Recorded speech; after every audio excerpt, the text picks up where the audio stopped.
I'm at sympathy level right now for Matt Nagy. Like, people coming for his neck, people trying to get him fired. I feel like what he did was not perfect for Justin Fields, but Justin Fields also deserves some criticism. Sure. He wasn't good. He gave up 9 sacks. The whole one of our arguments, and I'm one of the people who's been very loud about how I think Justin Fields needs to be out there. One of the reasons was they'll sack him less because he's athletic. He got sacked 9 times, guys. Well, you know so what that's on Justin Fields too, and it's poor. It's more than 4 seconds. I understand the protection stuff that Dan was pointing out yesterday. 5-man protections. You don't want to do that with this guy, but also no play is designed for you to hold the ball for 4 seconds. Well, I'll say this: I'm not a body language expert, but I think Marcus disagrees. Go ahead, Swaggo. I don't know what the hell Fox is talking about.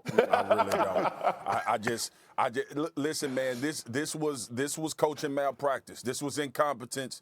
This was a situation like when we watched them play where I was like, don't ever put Justin Fields in the game with Matt Nagy as his head coach anymore. And when you think about this from this standpoint, guys, like he did a disservice to more than just Justin Fields. He did a disservice to this offensive line, to these offensive players, to this defense. The defense held it down for a while in this game. Oh, yeah. And was having opportunities. But I have a hard time believing that Matt Nagy thought, this is my problem with what you said, Foxy. I have a hard time believing Matt Nagy thought straight drop back game for Justin Fields was the right way to go.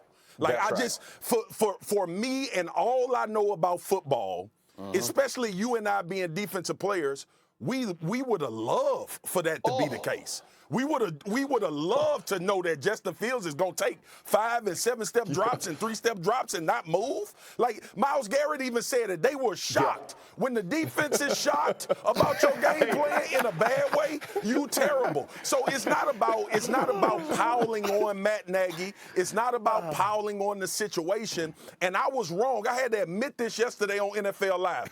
I was dead wrong about wanting Justin Fields to start week 1 because I thought Matt Nagy was competent.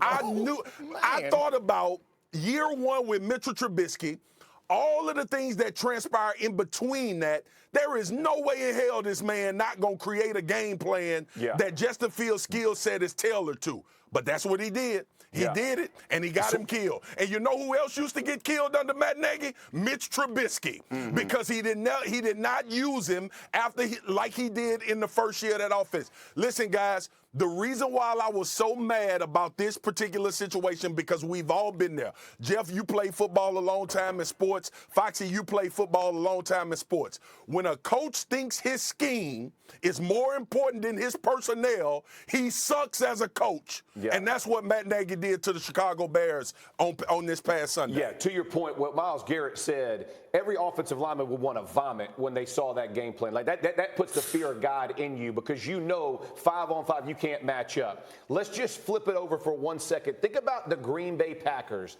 and their protection against the San Francisco 49ers on Sunday night. They had tight ends cracking down. They had chips. They were trying to break defensive ends' ribs to protect their quarterback, to give Aaron Rodgers that amount of time.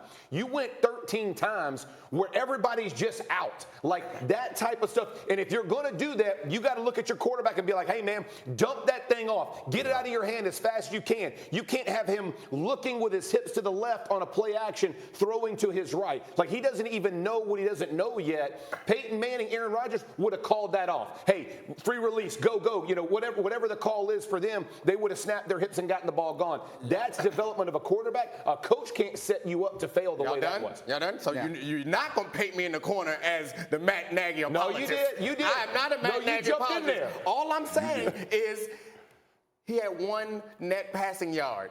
Matt Nagy was bad, but so was Justin Fields, guys. Let's be honest. The man had 1 net passing yard. Foxy, Let me ask you this. I don't care about the game plan. He had 1 yard. Hey, Foxy. 1 yard. Think about this. When you were the guy who everybody's targeting, how tight did you get? Think about Justin Fields after he got hit those first few times. You don't think that dude shrunk down? All of a sudden you think, this game goes from medium speed to fast forward in a heartbeat. That dude was just trying to survive. I'm with you. Matt Nagy was terrible. Justin Fields was too. He was. It might as well been Peyton Manning trying to run the damn Ravens offense. That's what that game should have been. Thank you for watching ESPN on YouTube. For live streaming sports and premium content, subscribe to ESPN+.